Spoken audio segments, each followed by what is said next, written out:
Dobar dan, dragi gledaoci. Gost kanala Pravda Portal danas je Zoran Buljugić, profesor ruskog jezika u penziji i prevodilac, ali i student 3. godine Filozofskog fakulteta odeljenja klasičnih nauka. Kada sam ja došla do Zorana, rečeno mi je to je čovek koji je pobedio Infostan, koji je imao neku situaciju sa izvršiteljima, a onda kada smo se čuli, saznala sam da je pre godinu dana uhapšen zbog objave na Facebooku i proveo 30 dana u zatvoru. Pa bih ja krenula od toga. Zorane, najpre dobar dan i dobrodošli na kanal Pravda Portal. Dobar dan i vama, bolje vas našao. Hvala vam na pozivu. Zorane, šta se to desilo i kada se desila, koja objava je u pitanju, šta je to što je dovelo policajce na vaša vrata i za šta vas oni konkretno terete? Ja sam učestvovao kao i ostali na tim društvenim mrežama, pogotovo tu i nekim političkim raspravama, ali ja nisam, radi se o tome da ja nisam objavio na svom profilu tu spornu objavu, nego je to bila jedna, da kažem, diskusija koja se vodila na profilu jednog drugog lica, koje me inače i predalo, odnosno taj materijal je poslalo policiji. Dakle, radilo se o raspravi o stanju u društvu koje je katastrofalno, kao što znamo, i o potrebi da se nešto promeni i da jednostavno ovaj režim ode. I toga dana sam ja već bio iziritiran raznim, već naravno bili smo svi iziritirani celokupnim stanjem u društvu, počeo od stradanja, odnosno ubistva 16 ljudi ispod Nadstrešnice u Novom Sadu i naročito time, činjenicom da niko nije uhapšen, niko nije procesuiran za sve to vreme.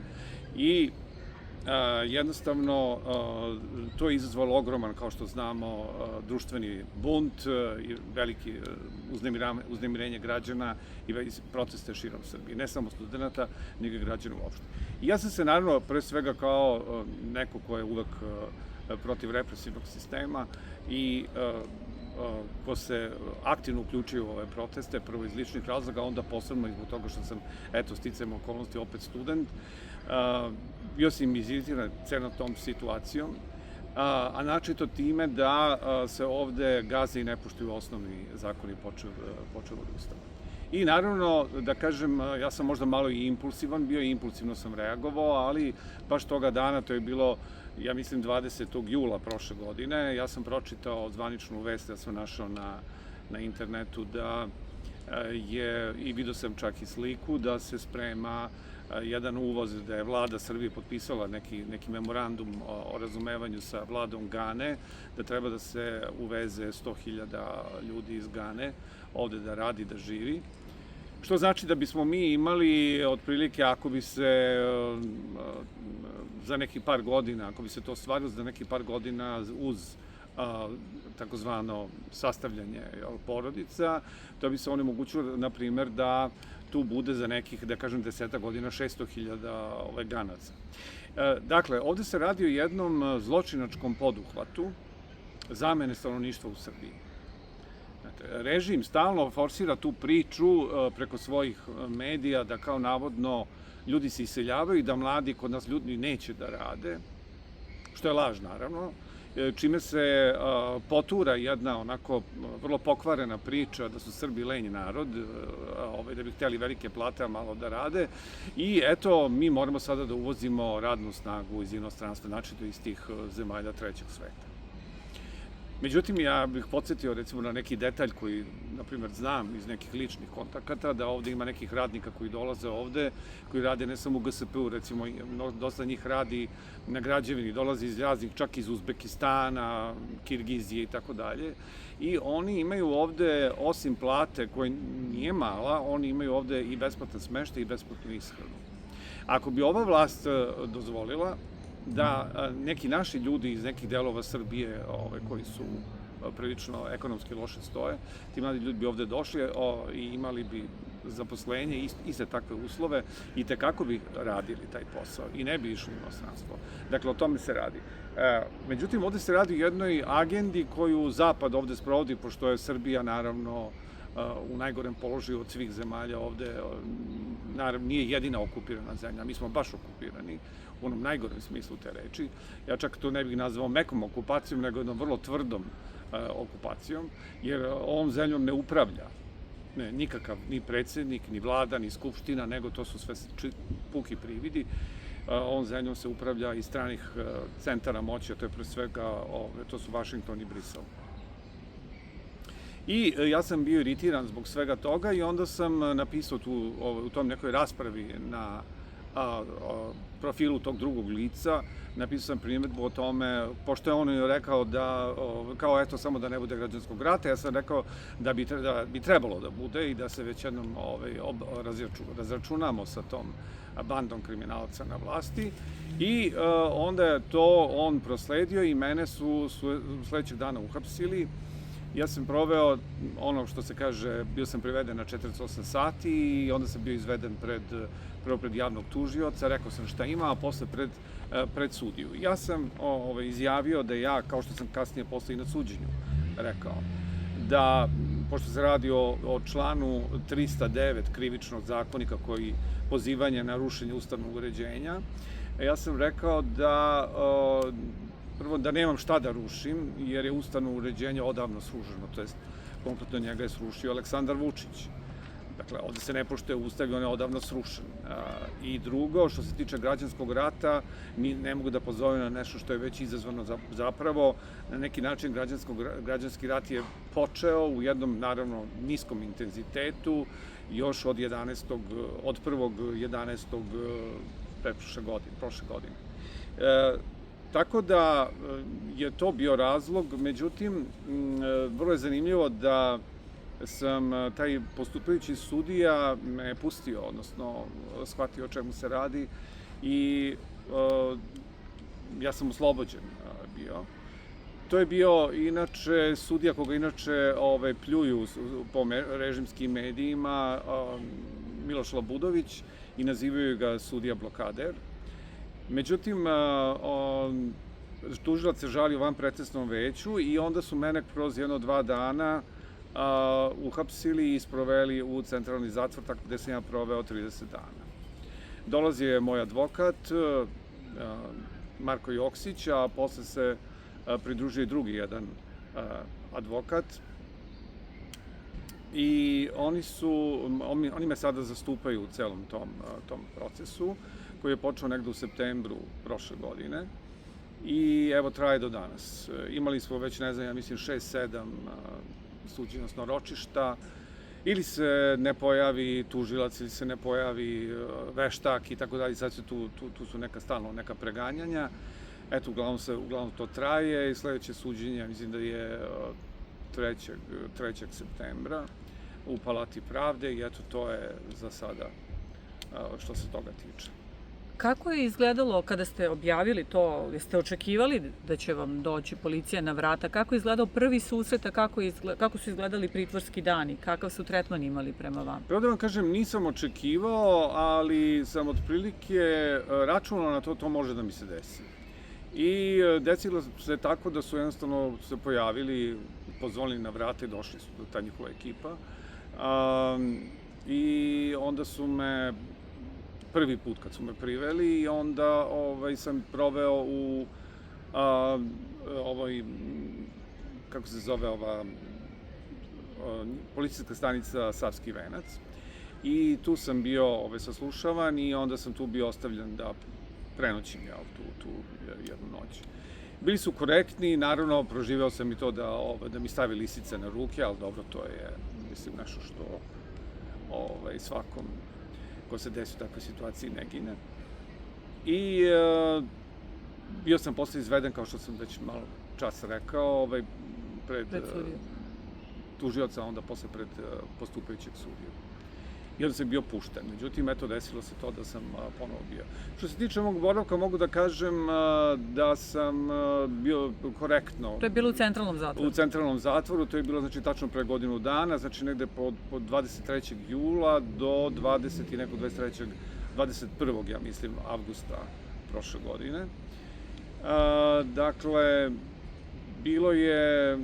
nije bilo naravno sjajno, svi znamo kakvi su uslovi u centralnom zatvoru, ali opet je to bio jedan, tako da kažem, to su mi naglasili malo bolji deo, pošto ima mnogo gorih delova zatvora, su mnogo gori uslovi. Tako da je to moglo sve nekako da se izdrži, ali prosto psihički je to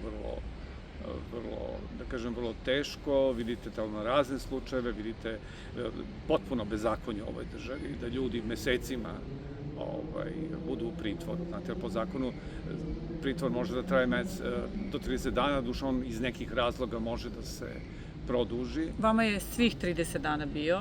Jeste. Iako su advokati ulagali. Da, advokati su dolazili i naravno obilazili su me i srećom da su ispoštovali to, ali mene su vanpretresno veće smatralo da ja moram da budem priveden da ne bih navodno ponovio delo. Znate, ta motivacija uvek zašto ljudima produžuju pritvor je ta da kao ili se pritvaraju ili im se stalno produžuju da ne bi ponovili delo, da ne bi uticali na svedoke i da ne bi sakrivali dokaze. Sad ovde nikakvih, nema šta, ja nemam svedoka jer svi su svedoci, svi su čitali. A drugo, nema šta ja da prikrivam. Ja sam priznao delo da sam ja to napisao, dakle nema tu šta, mislim, nema nikao, otpadaju svi ti argumenti, ali ja mogu da vam kažem da sam ja viđao ljude koji su po 3 i više godina, 3,5 godine sede u pritvoru. I to je ono što je strašno. Zbog sličnih... Ne, iz nekih drugih razloga, ali znate, po zakonu ne može da više od 6 meseci ne može čovek da bude u pritvoru. Međutim, tamo ljudi godinama sede u pritvoru. I to pokazuje u kakvom je stanju kod nas pravosuđe i pravosudni i sudski sistem. To pokazuje kakva je to katastrofa. I znamo da je zapravo ceo taj sistem pravosudni u suštini politički i da je uslovljen politikom. Jasno, ali recimo uprkos tome ne slažete se sa tim, prosto nije u redu, smatrate da nije u redu da drže ljude u pritvoru, smatrate da predsjednik Republike Aleksandar Vučić krši svakodnevno zakon i ustav i onda napišete nešto tako što generalno da smo uređena zemlja, jel tako bi ipak se smatralo ili se ne bi smatralo pozivom? A nije, znate šta, ta moja izjava je napisana, da kažem, u afektu, u ljutnji, ali ona ne poziva na rušenje sistema. Odnosno, sam se uvek zalagao za to da se politička promena može izvršiti samo zakonitim putem na zakoniti način, to jest izborima. Znači, parlamentarnim i predsjedničkim izborima smatram da je to jedino rešenje. I to sam ja rekao i na sudu.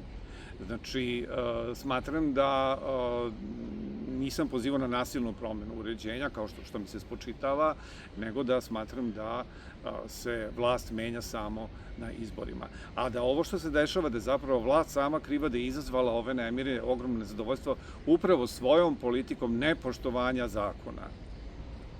Vidimo sve šta se dešava, dakle, osim toga, od te i pre nadstrešnice i posle nadstrešnice, sve što se svaki dan dešava, mi vidimo svakodnevno kršenje zakona i ustava u ovoj zemlji. Znate, neki ljudi su prosto nedodirljivi, mogu da rade šta god hoće, mogu da rade bilo koja krivična dela, oni su nedodirljivi, a s druge strane se gone ljudi za najsitnije stvari ili se gone nevini ljudi se ili prebijaju ili se osuđuju na zatvor. Dakle, to je ono što mi živimo u jednoj državi potpunog bespravlja. Ali poslednjih godina dosta ljudi hapse zbog pisanja na društvenim mrežama i najčešće stavljaju upravo to delo rušenje ustavnog poretka. Jeste li se vi tada sreli sa nekim u pritvoru? Da li još neko bio iz tog razloga? Zato što znamo da je prošlo leto bilo i na ulicama vruće.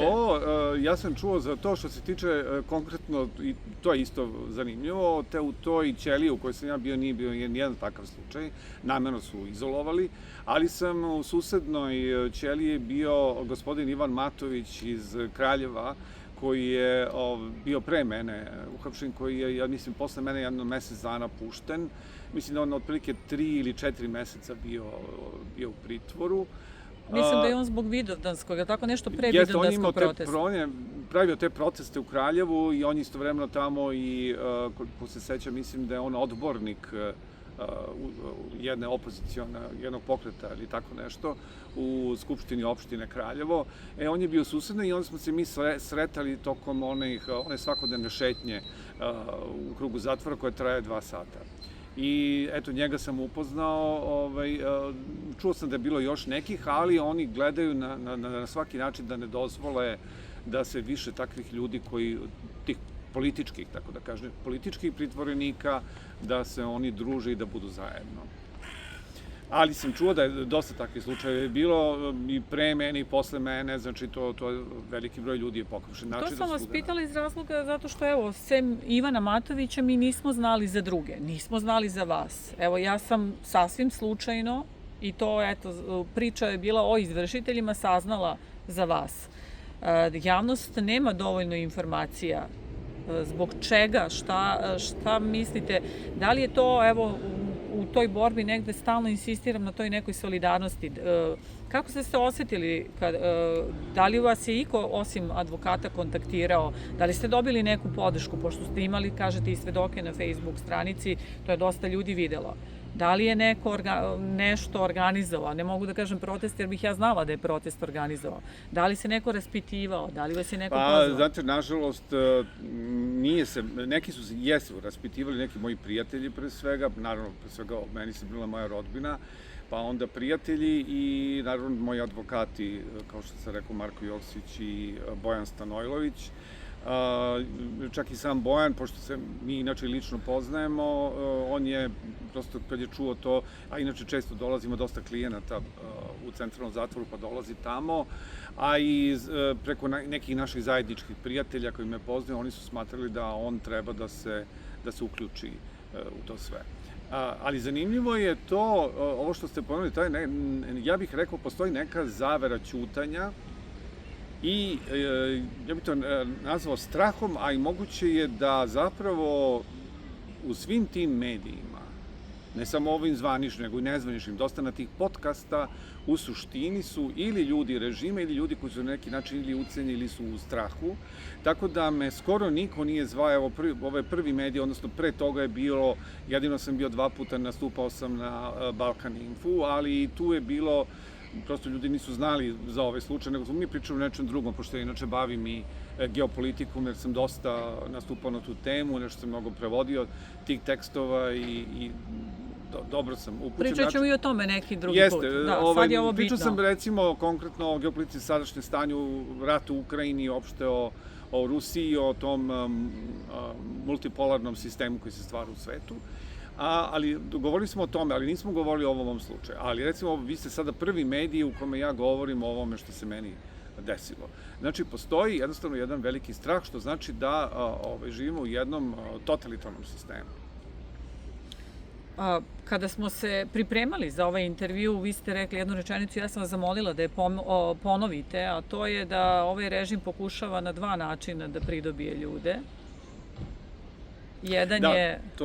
Da, oni imaju dva sredstva, a to je ili zastrašivanje ljudi, ucene, odnosno ili potkupljivanje. Znači, ako jedno sredstvo ne uspeće ono drugo. I obično na taj način oni vladaju. Jesu pokušali vama tokom pritvora ili nešto da vam sugerišu da spustite loptu, da da nešto drugačije radite nego što ste radili? Ne, nisu. Znaju oni da sam ja tvrd i da kod mene, ja sam tvrd prvo što imam vrlo čvrsta ubeđenja u neke svoje stavove, a drugo, ja sam nepotkupljiv. I onda oni meni jedno što su mi eto tako kao neki policajci onako kao savetovali otprilike da se ja ne mešam, da bi bilo bolje da ja u svojim godinama idem tamo na Dunav da pecam ribu, a da se ne bavim politikom. Međutim, ja se ceo život bavim politikom i dok god budem živ, bavit ću se politikom, jer smatram da je to neophodno, jer se politika, ne samo zato što se politika bavi nama, nego ceo život je politika, jer još su stari Grci shvatili da je, kako je Aristotel još rekao, da je čovek politička, odnosno životinja koja živi u gradu, državi, zoon politikon, i svaki Helen je morao da učestvuje u političkom životu svoga polisa, jer mora da odlučuje o sebi, o svom društvu, o sistemu, o svetu u kome živi. Dakle, ne možemo mi da budemo neutralni, ne može politika da nas ne zanima. Znate, mislim, to je zato što mi zanimamo politiku i zato što je zapravo sve politika. Mislim da je to neko duhovito rekao, mislim, negde sam našao, citat kod Brehta, gde je on rekao da ne može da shvati kako je to moguće da se ne interesuje, da ga politika ne zanima, kada od toga zavisi, ne znam, da li će imati posao, da li će imati da kupi, ne znam, hleb ili, kaže, par cipela, ili, znaš, sve košta, a sve to zavisi od politike. Znači, politika vrlo bitno utiče na naše živote, pogotovo u našoj sadašnjoj katastrofalnoj situaciji u kojoj se mi nalazimo. Politika vrlo bitno utiče na naše živote u to onom negativnom smislu. I zato ja nemam nameru da prestanem da se bavim politikom i uvek ću govoriti dok god budem imao ova usta i ovaj mozak što kažu, ja ću da govorim ono što mislim. Jer ovo što mi radimo zato da ne iz zle namere, nego iz dobre namere, da pomognemo ovoj našoj Srbiji koja je u tako lošem stanju. A kada sve to uzmemo u obzir, neke ljude ne zanima politika, neke ne zanima da izađu na protest, neki samo tipkaju svoju anonimnost, a zapravo ta anonimnost je lažan osjećaj kada stavite, neki nick, name, odnosno nadimak koji nije vaše ime i prezime. Kada uzmemo sve u obzir šta se dešava i hapšenja, aktuelni predsednik Aleksandar Vučić najavljuje izbore, biće, neće biti i tako dalje. Kada sve to uzmemo u obzir, ukoliko se dese vanredni izbori u narednih 3 do 6 meseci, kako se vama čini, kakav će biti rezultat tih izbora? Pa vidite, samim tim što vlast, konkretno Aleksandar Vučić, ne raspisuje izbore, govori o tome da su oni u dubokoj krizi, da su u strahu. Oni su svesni da je većina naroda protiv ove sadašnje vlasti i da je uz studente. To se vidi naravno i po ponašanju i opozicije, kakvo god je mi nazvali, da li je prava opozicija, lažna opozicija, ali većina njih je svesna da ne može samostalno, čak bi bilo samoubilački, neki neće preći ni cenzus, i da je besmisleno da učestvuju samostalno na izborima, i većina od njih je shvatila da je jedini način da se ova vlast pobedi i da se ukloni ova šteta, ovaj štetni režim, a to je da opozicija ide zajedno sa studentima u jednoj koloni. S druge strane, mislim da studentski pokret to vrlo vešto vodi, mada je možda imao neke zamerke povodom nekih organizacionih pitanja, ali to je sad neka druga priča. Ona vrlo to vešto vodi u tom smislu što svoje kandidate drži u tajnosti. Koliko god režim pokušavao da predstavi kako oni sve znaju ko je i tako dalje, to se uglavnom ne zna. Ja sam učestvovao u nekim studentskim debatama ovako kao u svojstvu studenta i mnoge od ličnosti su zaista bile pod nekim, da kažem, pseudonimima i ne zna se ko su ti ljudi, što je jako dobro. Kao što je jako dobro da studenti nemaju konkretno vođstvo. I zato vlast je toliko i besna, jer ne može da pohapsi nikog, ne može da... Ali zar Srbi ne vole vođe? Zar istorija to nije pokazala? To je poznato bilo, znate, obično društveni pokreti, revolucije i tako dalje, ustanci, oni zahtevaju vođu. Međutim, u ovom slučaju, u onoj specifičnoj situaciji u kojoj se mi nalazimo, vođa nije potreban. Odnosno, zapravo, može se kaže da postoji neko uže rukovodstvo koje to vodi, ali je ono smenjivo i ono zaista ne postoji vođa koji bi, i to je bitno, da ne postoji čovjek koga bi oni mogli da ucenjuju. I zato je važno da se tu stvara jedan kolektivni identitet u tom studentskom pokretu. I sada režim to zna, svestan je i sad na sve moguće načine pokušava, jer svestan je da su mu odbrojeni dani, jer ovo je više nepodnošljivo, mislim da kad tad više situacija je toliko očajna, i politička, ali i ekonomska, da je jedini način smena vlasti, ali režim, odnosno Vučić kupuje vreme. I on misli da će ga, evo sad ovaj EKSPO spasti, da će ga spasti ovo, da će ga spasti ono, zadužuju se, uzimaju ogroman novac, pljačkaju građane na sve moguće načine, znate, i preko cena, i preko poreza, i preko svega i svačega, i sada su svesni da moraju, ali odlažu te izbore, ali kad ih raspišu, oni će to raspisati u nekom trenutku kada oni misle da mogu da eventualno pobede. Naravno, treba uzeti u obzir tu jednu vrlo bitnu stvar, a to je vrlo verovatna krađa. Jer se režim sprema, valjda ne znam, negde čitao sam opet preko nekih na društvenim mrežama, da su tu već postoje neke lažne vreće, odnosno spremaju neki dupli izborni materijal, znači glasačke listiće, pa tu su već klasični, već poznati oni dupli birački spiskovi. Zatim, tu je takođe jedna vrlo zanimljiva stvar koja je vrlo, da kažem, pokazateljna, a to je da Vučić obilazi pojedine delove Srbije, znači to istočne i zapadne delove, gde postoji dosta ljudi koji žive i rade u inostranstvu i koji se neće pojaviti na izborima.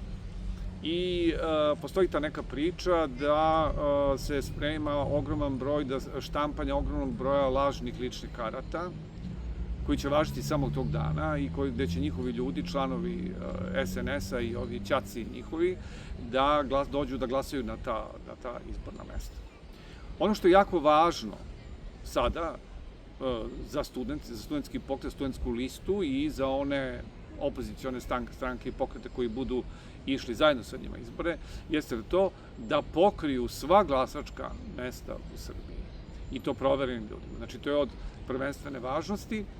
A drugo, važno je da se ažuriraju svi birački spiskovi, da se vidi tačno ko je tu, ko nije tu, da ne dođe do nekih bitnih prevara, jer će se oni sada spremati na veliku izbornu prevaru.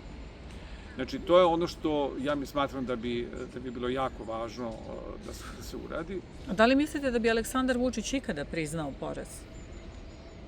Ja mislim da on neće priznati, mislim da će on spremiti on uvek ima nekog keca u rukavu i da će spremiti neku prevaru u poslednjem trenutku, a to je da će on toga dana izaći u 22 časa da proglasi pobedu. To je ključni moment. Šta ćemo mi onda da radimo? Ako građani budu izašli u 22 časa na ulice, da odbrane svoju izbornu pobedu i ako izdrže u tom protestu, onda ćemo mi uspeti. Ako ne, onda smo mi gotovi. Onda stvarno moramo da se pomirimo sa propašću. A ovo svaki dan opstanka ove vlasti, to je jedan korak u provaliju. Da li mislite da su građani spremni za branjenje? Pa to se i ja pitam, verujte, meni je teško da odgovorim na to pitanje, ja smatram da bi građani da bi morali da je nezadovoljstvo veliko i da bi to nezadovoljstvo moralo da građane drži u toj meri da čvrsto stanu u svoju izbornu volju i da obezbede, odnosno da obezbede da ta volja bude odbranjena. Ali nama je cilj mir, je li tako? Da, nama je cilj mir, ali mirno, ja bih voleo da ova vlast ode mirnim putem. Ja se nadam da će tako i biti, na jedan miran, demokratski način, putem legalne smene režima, a to je putem izbora. Međutim, znajući kakav je ovo režim, jer, znate, ovdje se ne radi samo o Vučiću, radi se tu o više hiljada ljudi. Znate, zemlja siromašna kao što je Srbija, koja ima, ja ne znam sad taj podatak, kažu navodno preko 30.000 milionera i 49 milijardera Znate, tu je znači čitava jedna piramida, jedna velika piramida ljudi koji nisu malobrojni i koji će braniti ovaj režim do poslednje kapi krvi. Znači, oni brane svoje interese, oni brane svoje nepravedno stečena bogatstva, svoje milione, svoje milijarde, svoje vile, skupe kola, svoje račune koje imaju ovde i u stranim bankama. Znači, oni brane svoju imperiju pljačke. Znate, zemlja u kojoj imate legalne plantaže za prodaju droge. Pa to je jasno u kakvoj mi zemlji. Znači, tu je dosta ljudi uvučeno u taj kriminal. Problem Srbije je zapravo što to nije, mi nemamo ovde s jedne strane državu, pa kao koja je slava, pa se bori sa kriminalom. To je recimo Kolumbija. On se uzima kao neki primer zemlja gde je kriminal, ali tamo se bar država donekle i bori protiv mafije. A ovde je mafija srasla sa državom, odnosno sa vrhom države, odnosno kolonijalne uprave. I to je suština ove priče. I zapravo ta kolonijalna, da kažem, kompradorska buržuazija koja je na vlasti, ona će braniti tu svoju vlast svim sredstvima. I to je ono što je za nas opasno. Jer se ovde radi o ogromnom protoku, ogromnom novcu koji se ovde vrti od prodaje droge i od raznih drugih mahinacija, cigareta i sad nabrajam dalje na koji način se ovde zgrću ogromna bogatstva. I naravno ovde se i pere novac u ogromnim količinama, znači to je i Beograd na vodi, to su, vidite, ova zidanja, ovo uništavanje Beograda, ova građevinska mafija šta radi, to je zidanje ogromnog broja stanova u kojima vrlo malo ljudi živi da bi se oprao novac kroz to. Znači, to je jedna spirala i jedna čitava piramida zla, odnosno kriminala koja će vrlo teško moći da se sruši, ali mora da se sruši kad tad, jer je ovo postalo prosto imperativ da bismo mi opstali i zato će oni to braniti, ali mislim da i oni neće smeti da brane baš u toj meri, toliko kad vide da nezadovoljstvo, pre svega se oni bore za svoje živote i plaše se. Mislim da će oni pokušati da, većina njih da pobegne u inostranstvo, ali smatram takođe da bi nova privremena vlada koja bi bila posle izbora mora da se ustanovi, po mom mišljenju, pre svega nekakva privremena vlada koja bi bila vlada nacionalnog spasa, koja bi, između ostalog, prvo pohapsila sve njih, znači sve koji su učestvovali u ovaj način kriminala, znači sve u državnom vrhu, načito u policiji i naravno u kompletnoj BIA i zatvorila granice, da oni ne mogu da pobegnu. Jer smatram da u tom nekim prvim merama nove vlasti bi trebalo da bude oduzimanje nezakonito stečene imovine. Ja sam razgovarao sa nekim ljudima koji su, da kažem, stručni u toj sferi te ekonomije i oni su mi rekli da kažu da je sada unutrašnji dug Srbije nekih, da kažemo, 55 milijardi evra. A to bi otprilike bilo to njihovo neko bogatstvo koje je ovde nagomilano i mogao bi odmah taj dug da se vrati. A spoljni dug koji iznosi preko 100 milijardi, on bi mogao preko njihovog novca koji se nalazi u stranim bankama.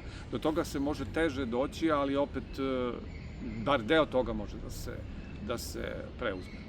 Dakle, Srbija može da se spase, ali prvo je bitno znači da se... Ali velike su podele, ne mislim samo na podele vlast, opozicija, studenti, mislim da su podele i sa ove strane. Vidim da se svako ime na studentskoj listi koje se pojavi, ne mora da znači da je ono uopšte na listi, ali i te lažne liste koje su dospele u javnost, vi uvek imate, obe strane imaju zamerke, i leva i desna, da ih tako nazovem. Da li mislite da su nam te podele sada potrebne? Da li je vaše mišljenje da je potrebno više ljudi koji su nacionalno ili proevropski ili da li je moguća saradnja između njih? Pa vidite, tu su i drugi ljudi postavljali to pitanje. I mislim da je na to najbolje odgovorio profesor Lompar, kada je rekao da u sadašnjoj situaciji mi ne možemo sad da se delimo strogo na one koji su nacionalno i koji su proevropski, odnosno građanski ili, ne znam, internacionalno i tako dalje. Znači, mi moramo sada da gledamo ono što nam je najmanji zajednički sadržalac, a to je to je sad neki trenutni interes, a to je uklanjanje ovog režima, uklanjanje ove dosadašnje vlasti. Mi možemo oko toga da se sporazumemo, znači da oko osnovnih stvari, a to je opstanak Srbije, moramo da budemo zajedno. A sad to što sad mi imamo različite mišljenja, to je normalno da mi moramo da imamo različite mišljenja i da ne možemo da mislimo svi jednako i da nemamo iste stavove. I neko će da bude više nacionalan, neko će da bude malo manje nacionalan, neko će više biti proevropski, ali da je to sada u ovom trenutku manje važno. Važno je naći zajednički jezik, ono što se stručno zove konsenzus. Znači, a to je zajedničko mišljenje, odnosno zajednička, da kažem, jednodušnost. I to je ono što je bitno u sadašnjem trenutku, da se ne odvajamo, da se ne razumemo, jer režim i oni njegovi nalogodavci sa zapada, oni računaju upravo na to da razbiju opoziciju, odnosno da razbiju studentski pokret, ubacujući im lažnu opoziciju i ove razne tobože opozicione stranke, zapravo pseudo-lažne opozicione stranke i pokrete.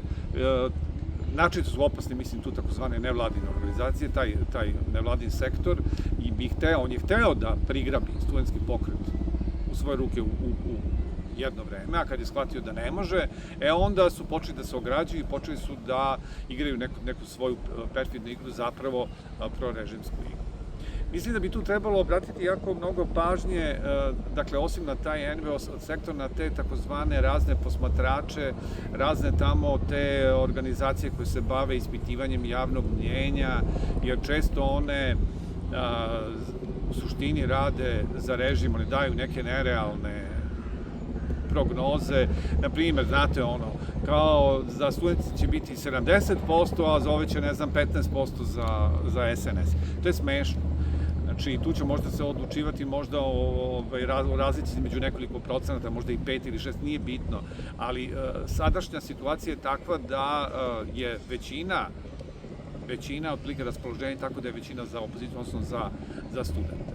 A manji deo je, ali nije zanemarljiv ni taj deo koji će glasati za SNS, jer SNS ima svoje, jedno stabilno biračko telo. To su obično najčešće, kažu, jedan deo penzionera, najveći deo penzionera, pa to su još neki ljudi, članovi stranke, članovi njihovih porodica i ovi razni ljudi koji imaju u toj piramidi vlasti i moći i novca, imaju neku svoju ulogu i koji imaju interesu da se ništa ne menja i da ovo ovako ostane. U svakom slučaju treba biti vrlo oprezan, ali ovo što ste pomenuli u vašem pitanju, a to je da treba nastupiti kao jedinstven front. I mislim da se tu takođe istakao bih jednu vrlo zanimljivu stvar, vrlo važnu, što su studenti izmislili, a to su ove razne građanske, da kažem, inicijative, to su zborovi. Da.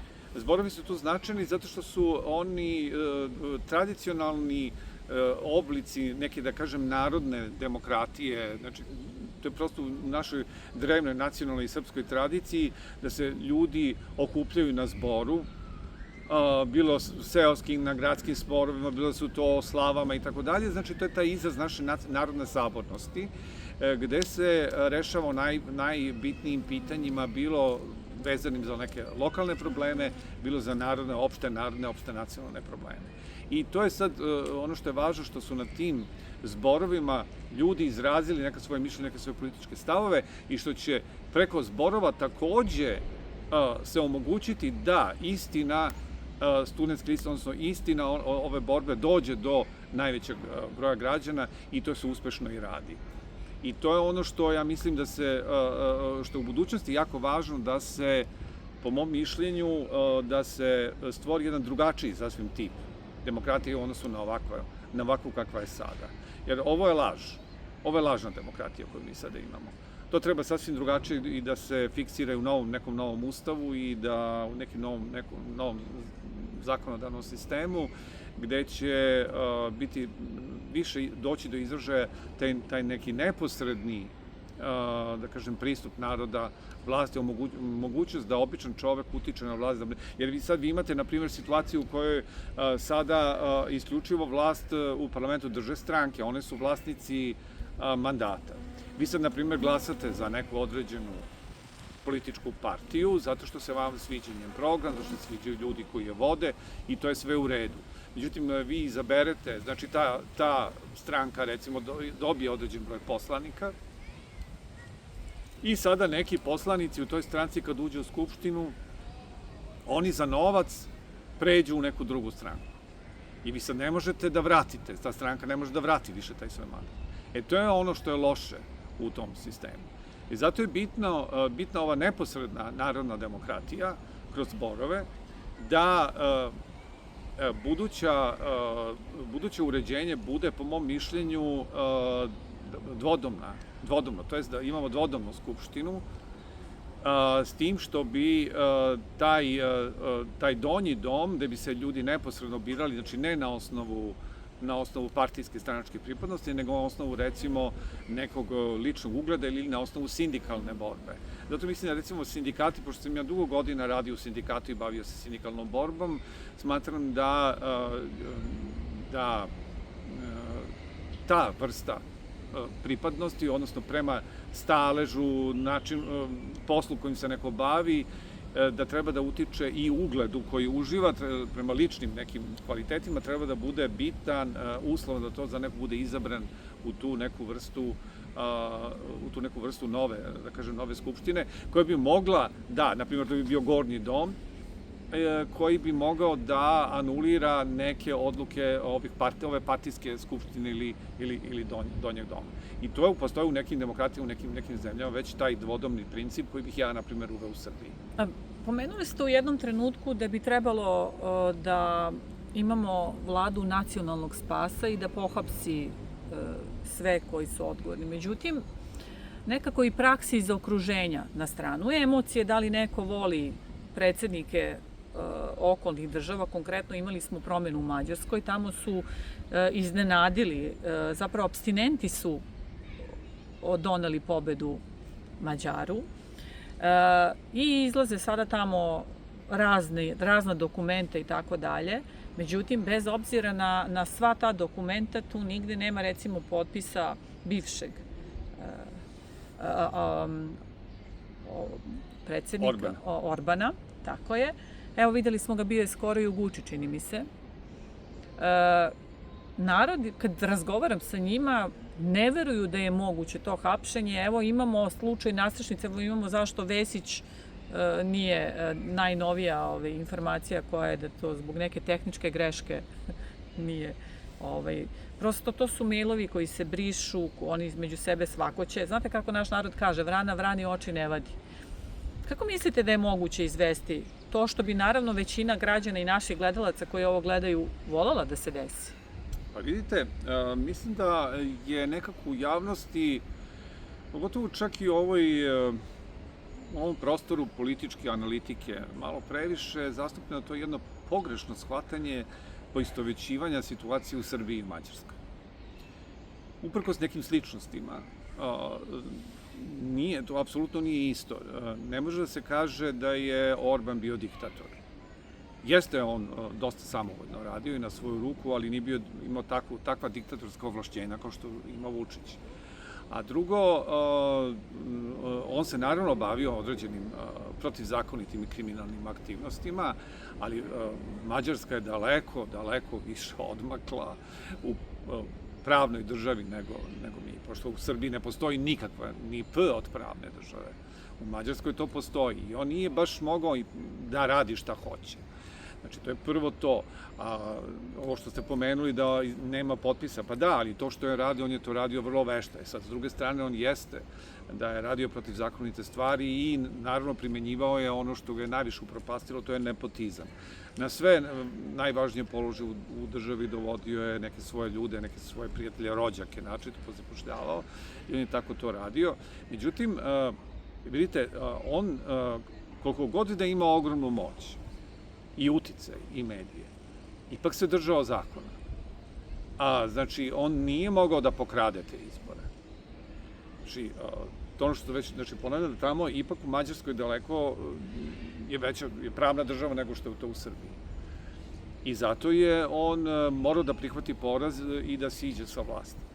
Sad, naravno, pitanje je šta će oni tamo uraditi, da li će biti hapšenja i da li će tu doći do neke, opet mene, to je sad pitanje, znate, jer i ovaj Mađar i on je bio član tog Fidesa, pa je onda osnovo te svoje, i što vi kažete, vrana vrani oči ne vadi i uvek je to tako. Evo, pogledajte evo i ovde. Vrana si čula. Evo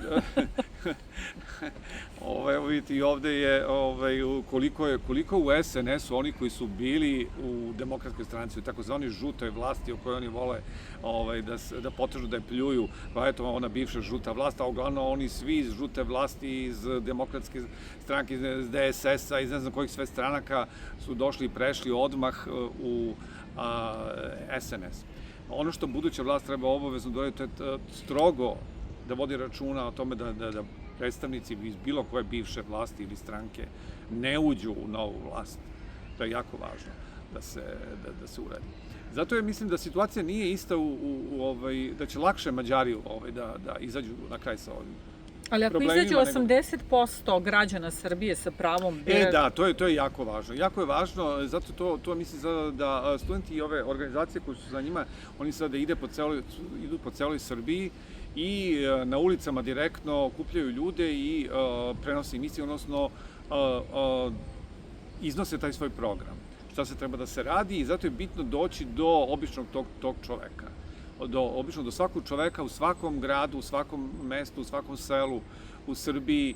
Znači, treba doći i direktno razgovarati sa građanima i objašnjavati im mnoge stvari, ubeđivati ih, zato što ljudi neki, znate, mi ovde malo koji živimo u Beogradu i koji pratimo ove razne alternativne medije, pogotovo ljudi koji su redovno na društvenim mrežama, oni mogu da saznaju istinu. Međutim, ljudi u unutrašnjosti Srbije vrlo teško mogu da dođu do nje i uglavnom njihovo to gledanje svodi se program na RTS, na Pink, na Informer i slične medije i zbog toga je važno da ići direktno na teren. I upravo oni na tome insistiraju, na tome treba jako voditi računa, da se ljudi okupljaju i da im se direktno, da se s njima razgovara. I da im se ukazuje na sve ove činjenice koje se tamo rade i da naravno, da se dobije povratne informacije i da ti ljudi na terenu njima kažu koje oni probleme imaju, šta se tamo dešava, a tamo se dešavaju mnogo gore stvari nego ovde. Jer ovde, znate, oni su svesni da u Beogradu nemaju, Beograd ima najviše, Beograd, Novi Sad i ti veći gradovi, tu imam dosta obrazovanih ljudi i dosta ljudi koji su obavešteni i oni tu nešto ne mogu, ali mogu u ovim malim mestima da manipulišu ljudima. Ali i tamo ima nesreće, oni će vam reći isto, obećali su put, ne znam, pa nisu napravili put, ili su napravili 5 kilometara. Ali oni to rade već koliko, 13 godina i opstaju. Oni obećaju put, ne urade ništa, opet dođu u to mesto. Ili taj put propadne, znate, uruši se asfalt. Ali ljudi tamo i dalje glasaju. Da, glasaju, ali znate, tamo je problem što opozicija, tako znam, bilo kakva, nema svoje ljude na glasačkim mestima i onda oni mogu da rade tamo šta hoće, da manipulišu i mogu da kradu. A s druge strane, tamo ima dosta ljudi koji su zaplašeni ili su jednostavno padaju na to što će neko da im donese, ne znam, veš mašinu ili ne znam šta. Međutim, i tu su sada, mogućnosti su opale. Znači, to sad, oni ne mogu da kupe toliko veš mašina i televizor i ne znam čega, da potplate toliki broj ljudi. To je sad za njih veliki problem. Zato oni pokušavaju da na sve moguće način namaknu novac da potplate što je moguće. Međutim, te su mogućnosti sada njima vrlo ograničene. I zato će to teško ići. Da se sada vratimo na vas lično. Malo smo i proširili ovu temu zato što je poznajete i govorili ste i ranije o tome. Nekako, vi ste pre svega meni predstavljen kao čovek koji je pobedio Infostan. I to se desilo pre, koliko ja znam, vi me ispravite, pre nekoliko godina, međutim, tu je bilo nekih zavrzlama i kada ste vi bili u pritvoru, taj neki spor, star ne znam koliko godina, ugledao je svetlost dana. Namerno ili slučajno, ne znamo ili znamo. Šta se zapravo desilo? I da li zaista jedan mali, običan čovek može da pobedi jedan veliki sistem i na koji način? Pa evo vidite, ja sam u ratu sa tim Infostanom već dugo godina i odmah ću da kažem otvoreno, ja Infostan ne plaćam od 2005. godine. Zato što je Infostan jedna jedno lopovsko kriminalno preduzeće koje pljačka građane. Znate, vi imate tamo nekih niz stavki koje uopšte nije jasno čemu služe i zašto mi to plaćamo. Imate nekakvo gradsko zemljište, imate nekakvo zemljište ispod zgrade, pazite vi taj apsurd. Kad malo zagrebete, kad se malo raspitate od ljudi koji su tu kompetentni za ovu problematiku, vi saznate neke neverovatne stvari. Znate, većina nas je otkupila stanove, žive u privatnom vlasništvu. Vi kada otkupite stan sa tom kvadraturom, vi otkupljujete i to zemljište na koje se nalazi ta zgrada. Tako da je to jedna besmislena stavka. A najgore je grejanje. Znači, vi ni u jednoj civilizovanoj zemlji nemate grejanje, ne možete da ga plaćate grejanje 12 meseci, a koristite ga 6 meseci. Ali oni kažu da je to podeljen, izvinite, ali kaže se da je to podeljen da bi vam olakšalo, da ne bi vam bilo u grejnoj sezoni, na primer, 200 evra, onda vi rasporede vam po 100 evra. Ne, vi to treba da se znate, u civilizovanim zemljama vi imate merne grejače. Ali imate sada mogućnost. Merače grejanja i ima sad ima nekih ljudi koji su to uveli sami i onda sami sebi mere. Jeste, imate, svi imamo mogućnost. Imamo to, ali nemaju svi, znate, to sad nije baš da prilično to košta, da vi to sad sebi ugradite, ali mislim da je to jako korisno da se ugradi. Jer, na primer, vi u tom slučaju ne biste plaćali uopšte ništa leti.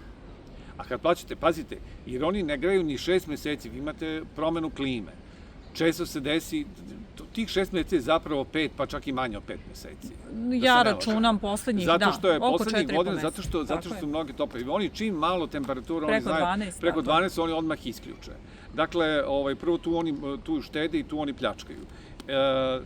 Drugo, dešava se, na primer, neka porodica, nisu tu, na primer, ljudi su na poslu, deca su u školi i sve se isključi.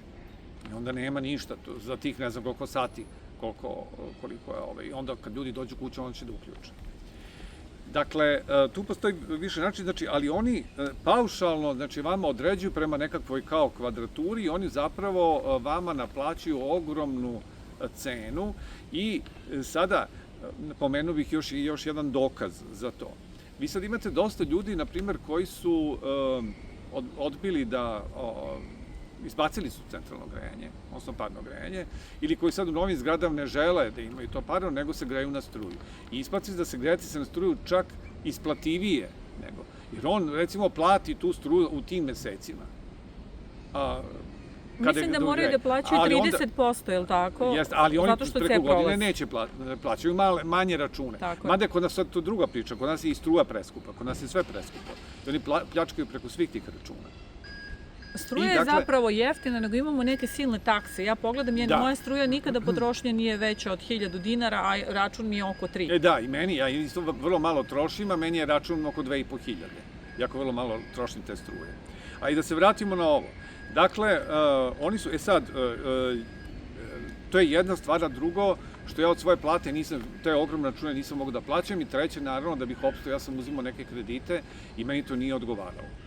Sad, oni kad su uveli, imao sam te neke dugove, ajde, ja sam to nešto platio, nešto su mi naplatili, ali uglavnom oni kad su uveli ove takozvane izvršitelje, oni su zapravo tim zakonom, jednim tadašnjim zakonom zakonili tu jednu pljačku građana, a novim zakonom su pokušali da to donekle isprave, su zapravo stvorili jedan sistem koji je vrlo rastegljiv. Ti izvršitelji uzimaju iz pojedinog zakona ono što njima odgovara, a iz drugog zakona ono što njima odgovara. Jer ja sam svaki put kada mi se uputi obaveštenje, odnosno opomena pred utuženje, moj advokat izrazi prigovor. A i bilo je razloga za prigovor. Na primer, u konkretnom slučaju, ovde, kada se radilo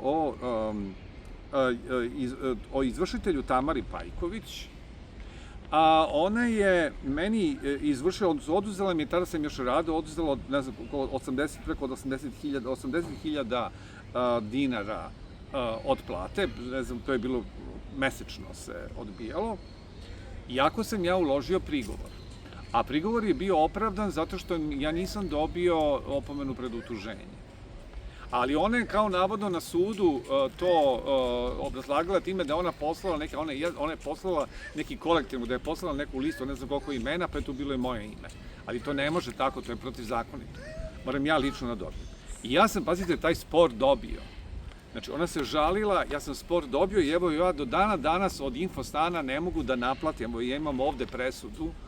Znate, ona se prvo žalila osnovnom sudu, osnovni sud je izgubila, onda se ona žalila višem sudu i viši sud je donao, evo, presudu u moju korist.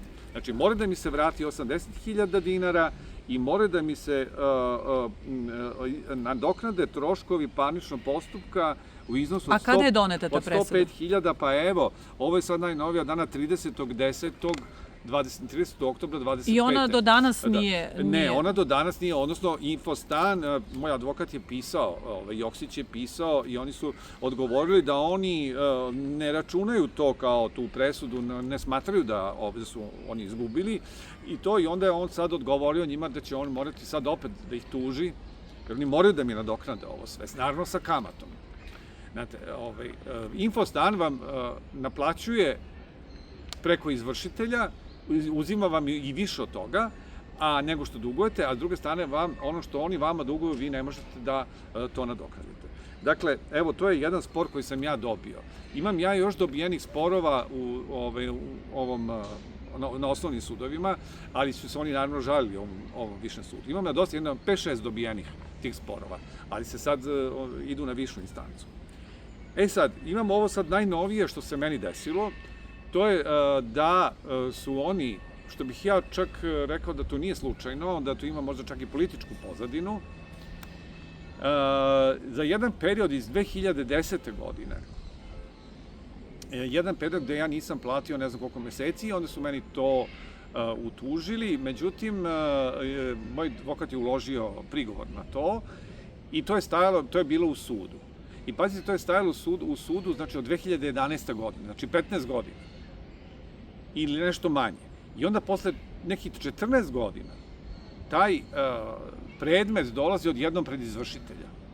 I naravno, nije to samo osnovni dug, nego nas to se nagomila ogromna kamata, tako da su meni, evo, 4 meseca mi uzimaju 2/3 od penzije, 4 meseca po 2/3 od penzije, a pre toga su mi oduzeli izvršitelj za neke njegove naknade i plus sada Infostan mi oduzima na kamatu. Tako da su meni je dug nekih, da kažem, za taj period, znači nekih preko 200.000 dinara.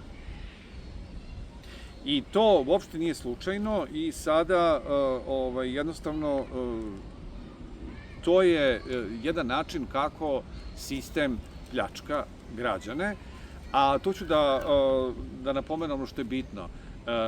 Oni, dakle, u sprezi sa sudstvom, znači izvršitelji, oni građane ne obaveštavaju da imaju, znači građani ne znaju uopšte da imaju dug. I ne dobijaju tu opomenu pred utuženje. Znači, zato što su oni to vrlo vešto izveli tom promenom zakona o izvršenju i obezbeđenju i oni tajno vas kao stave na takozvanu oglasnu tablu suda u kojoj vi nemate pristupa. Što znači to? Vi treba svaki dan idete na neki sud da gledate tablu, da čitate tablu. Mada je i to čak ukinuto kao. Ali postoji ta oglasna tabla, vi kad uđete na sajt i da ukucate sad svoj broj, svoj ime i prezime, vi nećete naći njihove podatke. Međutim, oni to kao navodno vas stave i to budete naravno tih 3 dana istekne i to postane pravosnažno. I onda odjednom ljudi dobiju obaveštenje da odjednom im se oduzima. Ako zovete PIO fond, oni kažu ne znaju ništa, mi smo to dobili. Znači, to je jedna sprega sudstva, izvršitelja i PIO fonda gde se ljudima oduzima od penzije, znači što oni čak i ne znaju šta. I onda vam, da, vidite, od pre 15, pre 20 godina, oni sad neke presude donose iz 2007. 2008. godine. Upravo to, kažu, pominje se advokati vrlo često, evo kad vam zastareva plaćanje računa. Trebalo bi zapravo da zastari posle godinu dana, u suštini bi apsolutno zastarevanje nastaje posle 10 godina. Ali vidite, ovde u mom slučaju, jako je prošlo 15 godina, oni su našli to da je, navodno, ako je podignuta, ako je pokrenut sudski spor, da se to ne važi, taj zakon o tom o zastarevanju. I vidite, mada u svim državama gde postoje takvi zakoni, to zastareva. Znači, oni mogu vas da opljačkaju u svakom trenutku, koliko hoće. I ja mislim da se zapravo, taj infostan je u suštini, uopšte te komunalne usluge, služe za punjenje gradskog budžeta. A preko gradskog budžeta se puni, preko njih se naravno uzima SNS, uzima novac, jer njima je sad pogotovo u ovom trenutku potreban novac radi predizborne kampanje, i oni na sve moguće načine pljačkaju građane, znači i preko cena i preko poreza i kao što vidimo preko ovih raznih mandatnih kazni i preko izvršitelja. I mislim da prvo ono što bi takođe jedna od važnih odluka, što mislim da su već neki rekli predstavnici ovih opozicije, a to je da treba ukinuti izvršitelje. To zaista treba ukinuti. To je sistem organizovane pljačke, većina njih su milioneri. Malo pre kada smo pričali o tome, a ne mogu da se otmem utisko da vas ne pitam, prosto vi koristite to grejanje, činjenica je da ga koristite u periodu, evo, zvanično od 15. oktobra do 15. aprila, naravno... Ali to nije to je najčešće i nije... Tako je, to je stari sistem. Postoje periodi kada nemate grejanje uopšte, a plaćate ga. Tako je, ali evo 2005. drugačije. Ali znate šta, ja sam bio za to, oni su čak nijednom neko su napravili neku kao anketu, da se građani izjasne po tom pitanju, da li bi trebalo posebno se plaća grejanje, posebno ja mislim da bi trebalo potpuno to ukinuti, taj infostan, to preduzeće, i treba da se posebno, znači to iznošenje smeća i ostalo, da se ukinu sve one nepotrebne stavke i da to bude posebno, a da se grejanje posebno plaća samo grejanje. I to, kao što je to normalno bi trebalo da bude, a to je da se plaća samo u onom periodu koji, kada vi plaćate, odnosno koliko potrošite. Da se vama izračuna koliko vi potrošite i prema potrošnji da plaćate. A oni kaže, treba godine zbog remonta i to. Pa vi u cenu grejanja uključujete i to, i remont. To se računa i to. Dakle, po mom mišljenju, to bi bilo mnogo manji računi i realno bi trebali da budu mnogo manji. A evo, oni sada nagoveštavaju da će sada grejanje od jeseni ponovo da poskupi. Tako je. Jedino što kažem, prosto moram da podvučem, slažem se sa vama da je za većinu građana Srbije, konkretno i za mene, to previsoka cena da pređem na računanje po potrošnji, ali postoji ta mogućnost. Postoji mogućnost iskidanja. Ja vam tvrdim da vi ne biste mnogo, da biste vi pazili i da biste mnogo manje plaćali. Apsolutno saglasna, godišnje biste vi neuporedivo manje plaćali to grejanje nego što ga plaćate sad u okviru infostana. Ali mogućnost postoji, jedino što je za većinu građana Srbije ona trenutno preskupa opcija. Pa jeste, evo ja znam neke ljude, imate ove ljude koji koriste gas. Pazite, nije ni on jeftin, ali ti ljudi, oni koliko potroše, to sve ima, to se sve izmeni. Znači, koliko potroše, oni toliko plate. A preko zime, naravno, oni će više potrošiti kad se greju na to, a preko leta neće da plaćaju to. Dakle, ja jesam za to da treba čovjek da plati ono što koristi, ali da plati razumno, u razumnoj meri. A ne da plaća, a ne da ga neko pljačka. Jer, znate, sa ovim platama i penzijama mi ne možemo da plaćamo ovako visoke komunalije. Jednostavno, nisu samo komunalije, mi računi, evo hrana je, čini mi se, skuplja. Ljudi često upoređuju, uđu u market u Italiji, u Nemačkoj i uporede sa cenama, uđu u Crnu Goru, sva roba iz Srbije, kafe, to je sramno, to je nešto najstrašnije. Evo, ja sam sad čuo od mnogih mojih prijatelja, bili su neki u Crnoj Gori, bili su u Grčkoj, bili su u nekim drugim zemljama i videli su naše proizvode koji su čak do 50% jeftiniji tamo. Tako da mnogo nelogičnosti ima. Kupio je, evo konkretno kupio je u Kumanovu Grand kafu upola jeftiniju nego što je to kod nas. A naš proizvod. Da, mnogo. Čak i u Americi sam, ljudi slikaju na policama, pojavile se neke naše, evo slatkiše, recimo, koje ja volim, jedan keks mog detinjstva. Bukvalno 3 kutije tamo možete da kupite po ceni jedne Ma ne, i uopšte da vam Srbije. kažem, hrana, da ne govorimo o odeći, vi imate to, u nekim zemljama je i mnogo jeftinija je nego ovde, a plate su 5, 6 ili više puta veće nego ovde. Ali to nije nego u Srbiji. od kada je SNS došao, prosto te cene čini mi se da su... To je odavno kod nas. Od kad znam Znate, za sebe. To su vuku ipak, to su problemi, znate, koji se vuku još iz nekog socijalističkog perioda, pa se onda vuku iz vremena Miloševića, pa se vuku iz vremena posle Miloševića, ali verujte da nikada nije bilo ovako loše. Od 2012. od kad je SNS došao na vlast, nikada ovako loše nije bilo. Mislim Ali da nikada više nikada- nisam videla ljudi koji traže manu svakom novom ko se pojavi na političkoj sceni i kaže nešto razumno. Evo, gledam komentare, kogod se pojavi, kogod, studentima, deci su, mladima su našli mane. Možda je i do nas. Pa, znate, oni imaju, naprednjaci imaju ogroman broj botova koji je plaćen za to da piše te komentare na društvenim mrežama i na internetu. Ogroman broj botova. I oni će stalno da nađu nešto. I to je njihova priča. I ne treba nasedati na tu priču. Jer to vi odmah vidite ko je bot, po načinu kako piše. Ja to Znači, kad to su- kaže, meni to se su zameri, kaže ovaj Maji svako bot ko ne misli kao ona. Pa ne možemo naravno da mislimo isto, ali možemo, dovoljno smo inteligentni da shvatamo i da vidimo svet oko sebe, da vidimo gde živimo, da vidimo probleme u kojima smo i da shvatamo uzroke tih problema. A to je pre svega u ovoj vlasti. Evo vidite, recimo, te cene. Pa, slušajte, veliki broj ljudi, eto, putuje van zemlje, pa vidi to sve. I čim odete, vi vidite, odmah pravite poređenje neko. I vidite kako ti ljudi žive, kakve su tamo cene i kakve su ovde. Evo, čim Da putujete, uđete- onda ste izdajnik. Evo Pa i to ne, da vam pa kažem, ja ne, vam pa to prenosim sad, dajte, komentare. molim vas, pa to je, pa da, pa mislite, to je to šta sad, ne treba da putujemo. Oni bi voleli da mi ne putujemo i da ne znamo ništa. Znate, oni bi, kao što kažu, konju da stave one hamove, tako bi oni nama da stavite samo ovako gledano, da ne gledamo ni levo ni desno. Znate, to bi oni hteli. Ali ne može istina da se sakrije. I evo, sve ovo što ste proživeli u vašoj borbi, poslednje, evo da kažem, od 1. novembra 2024. do danas, kada bismo vratili vreme, da li bi isto postupili?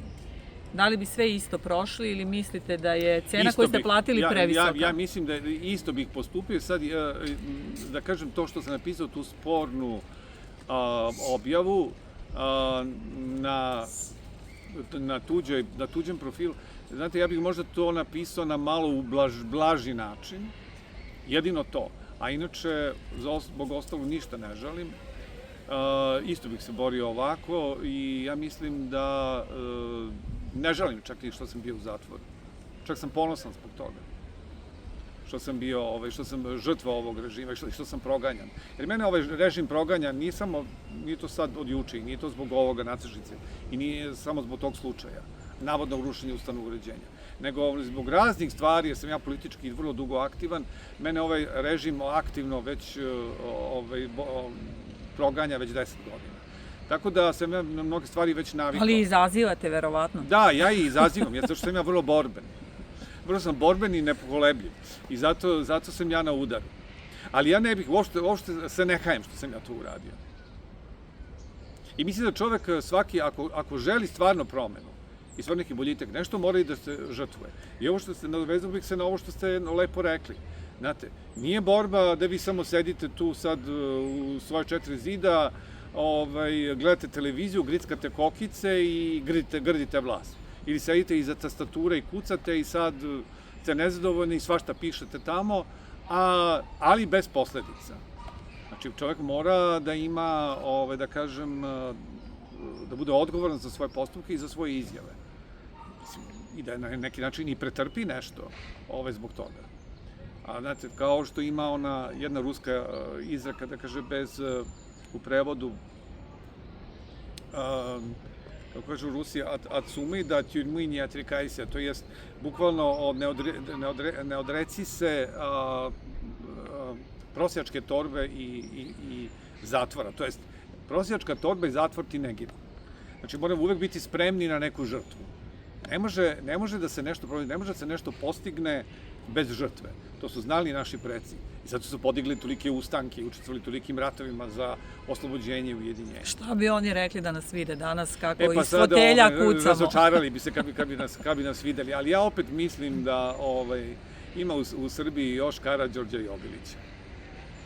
Da li ima nešto što ste možda želeli da podelite sa gledaocima kanala Pravda portal? Ja vas nisam pitala, vi ste zaista neistrpan izvor i možemo da pričamo i na neke druge teme i pričat ćemo. Da li biste nešto želeli da... Ja bih želeo samo da im poručim da se dobro drže, da budu optimistični, da ne padaju duhom, da izdrže sve pritiske, da se bore, da budu borbeni i da svi kolektivno izađu na izbore i da glasaju za opoziciju, konkretno za studentsku listu. Vaša borba se nastavlja, kad ste rekli da je sledeće ročište? Sledeće ročište je 3. septembra u 9 časova u Palati pravde. Vidjet ćemo se. Hvala vam najlepše na ovom razgovoru, što ste i došli ovde, izdvojili vaše vreme na Kalemegdanu. Možda smo čuli i helikopter, sam videla dosta požara bukti u Srbiji i to danima. Evo, dok ste govorili, bukvalno nosio je nešto, čuli smo vrane, graju, ali sve je to normalno kada se nađete u prirodi. Zaista vam hvala što ste odvojili vreme i došli ovde da podelite vašu priču sa našim gledalcima. Hvala i veliko vama i hvala na tome što ste mi omogućili da ispričam neki svoj slučaj, ono što sam ja doživao, a i da izložim neka svoja politička i ostala gledišta. Dragi gledalci, hvala vam što ste bili sa nama i što ste gledali do kraja. Bio je to Zoran Buljugić, profesor ruskog jezika u penziji i prevodilac i student 3. godine Filozofskog fakulteta odeljenja klasičnih nauka. Ostanite uz Pravda portal i čitajte pravda.rs.